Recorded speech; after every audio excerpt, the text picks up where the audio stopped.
States has great strength and patience. But if it is forced to defend itself or its allies, we will have no choice but to totally destroy North Korea. Rocket Man is on a suicide mission for himself and for his regime. The United States is ready, willing, and able, but hopefully this will not be necessary. 조선민주주의인민공화국 국무위원회 위원장 성명. 최근 손반도 정세가 전례 없이 격화되고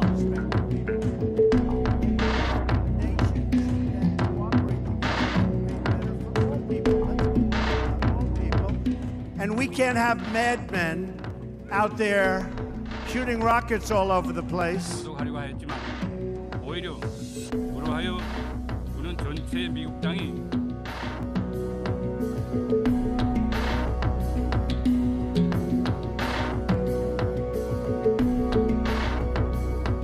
If we take that option, it will be devastating. I can tell you that, devastating for North Korea. That's called the military option. The real danger is, in terms of communicating with Kim Jong-un, is that if he doesn't understand how serious we are about his behavior and the behavior of the regime. And the president's been very clear on that, and I think that it's beneficial to the safety and security of not only the United States, but our great allies in South Korea and Japan and the world. A nuclear war could break out any minute. That warning from North Korea's deputy ambassador to the United Nations.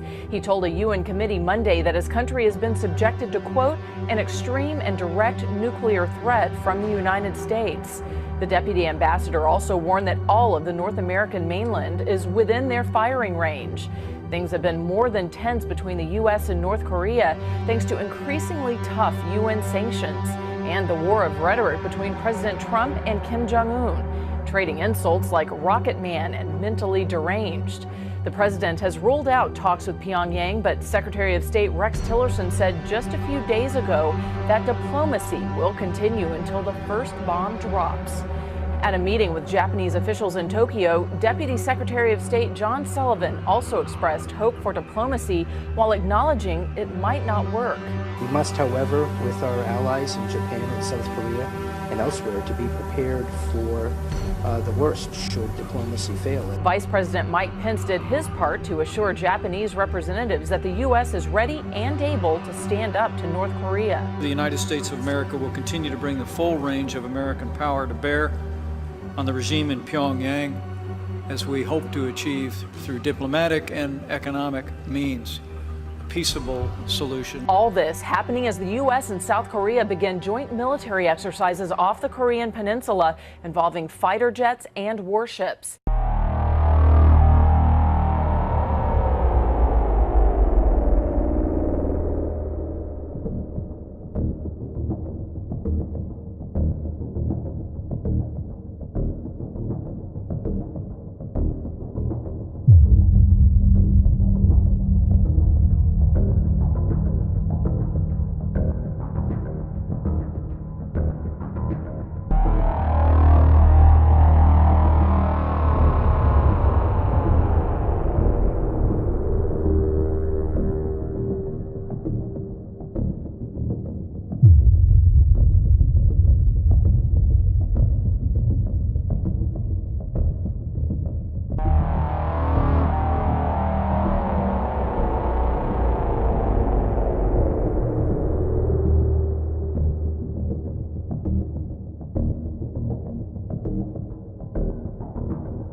thing that's worth reminding folks is our ground-based missile defense. Those are the ones that hit these things in space, based in the United States and California and Alaska, is only about 50% effective.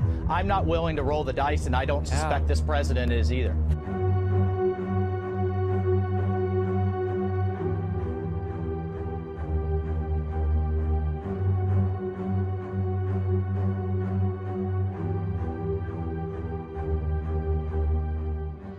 Topic that could come up at today's news conference is North Korea. That regime's deputy UN ambassador reportedly has issued a new threat to the United States, according to Reuters. In a prepared statement, he warned nuclear war could break out at any moment, and the entire U.S. mainland is within their firing range. But just this weekend, Secretary of State Rex Tillerson said President Trump is encouraging him to keep working on diplomacy. He's made it clear to me to continue my diplomatic efforts. Diplomatic efforts will continue until the first bomb drops. Lieutenant Colonel Michael Waltz is a former Green Beret commander and counterterrorism advisor to Vice President Cheney. Good to have you, Colonel Waltz. As you look at this situation, and we're hearing people like Ambassador John Bolton say, we are now at the point where the next move they make, we may have to respond to militarily. Well, I think Ambassador Bolton is absolutely right in that time is not on our side. The North Koreans have been marching towards this capability for 30 years, and just over the last couple of years, they've developed an ICBM that can strike the west coast of the United States, conflicting reports on whether they can miniaturize a nuclear warhead, tested a hydrogen bomb. And I think what we're going to see going forward is the development of a three-stage ICBM that can strike anywhere in the world, increasingly moving to mobile launchers, which makes it a lot harder for us to get at, and a move from liquid fuel to solid fuel, which means they can launch them a lot faster. So our diplomatic and economic sanction efforts need to have a real sense of urgency, and I'm okay with the president's tough rhetoric because I think that's what it's going to take to change the calculus in the region, with the Chinese in particular. At a meeting with Japanese officials in Tokyo, Deputy Secretary of State John Sullivan also expressed hope for diplomacy while acknowledging it might not work. We must, however, with our allies in Japan and South Korea and elsewhere, to be prepared for the worst should diplomacy fail. The key policy question for us is how long, and again, these are only intelligence estimates, but how far do we let North Korea progress towards actually being able to launch an offensive nuclear strike before we decide time's up?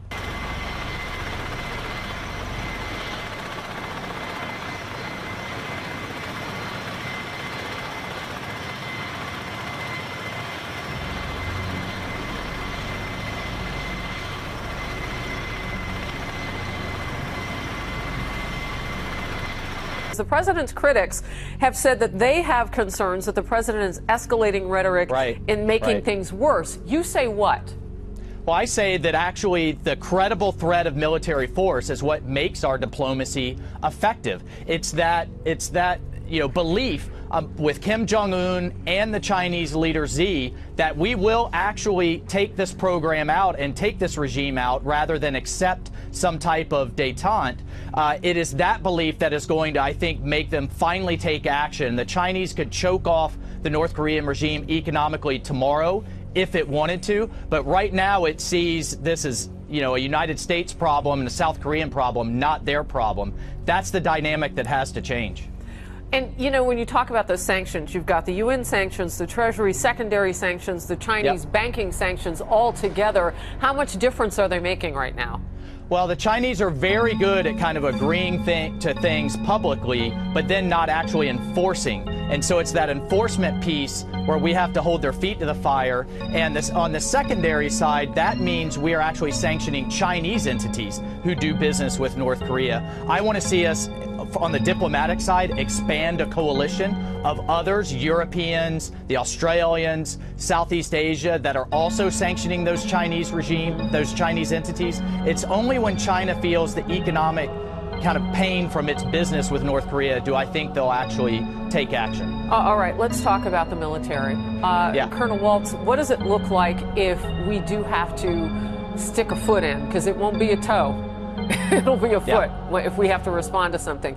Who gets on board? You just name those nations that are getting on board with sanctions, but who gets on board militarily with us? Well, listen, make no mistake, the military option is as awful as described. We will lose thousands, if not hundreds of thousands of civilians if war breaks out on the North Korean peninsula. And I think there are steps that we can take to change the security dynamic, again, from the Chinese standpoint, before we get to a preemptive strike.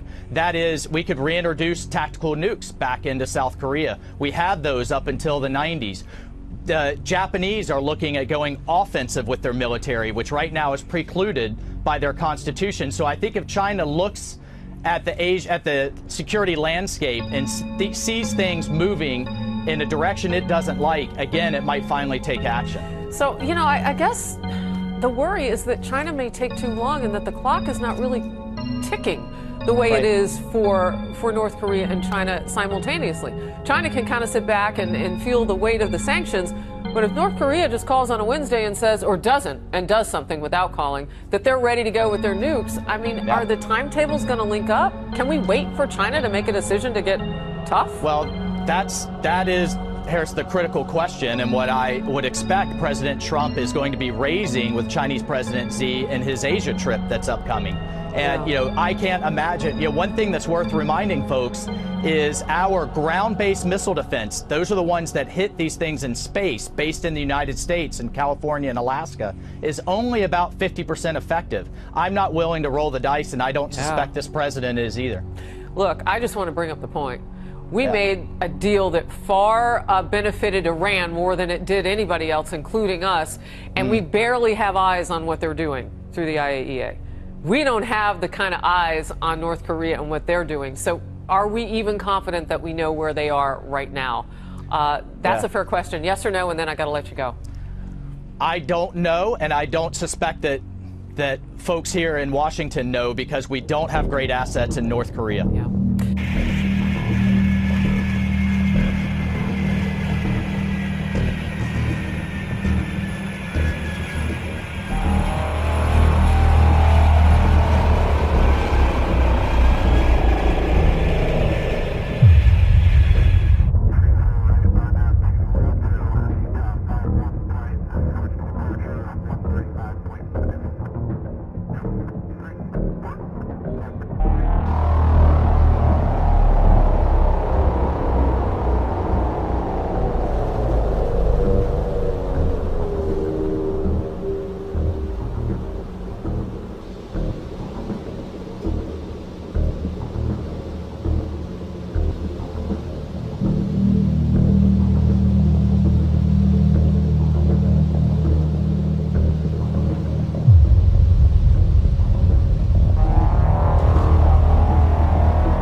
shooting rockets all over the place. 하려고 했지만 오히려 그러하여 우리는 전체 미국 땅이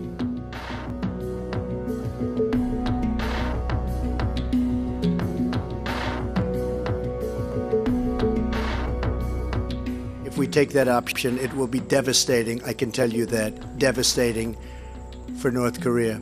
That's called the military option. The real But hopefully, this will not be necessary. 조선민주주의인민공화국 국무위원회 위원장 성명. 최근 손반도 정세가 전례 없이 격화되고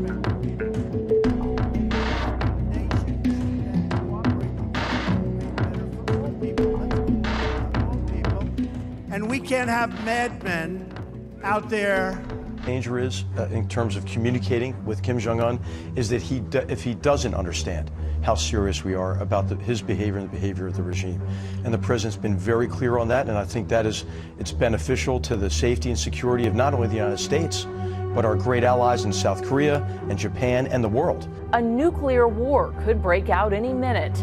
That warning from North Korea's deputy ambassador to the United Nations.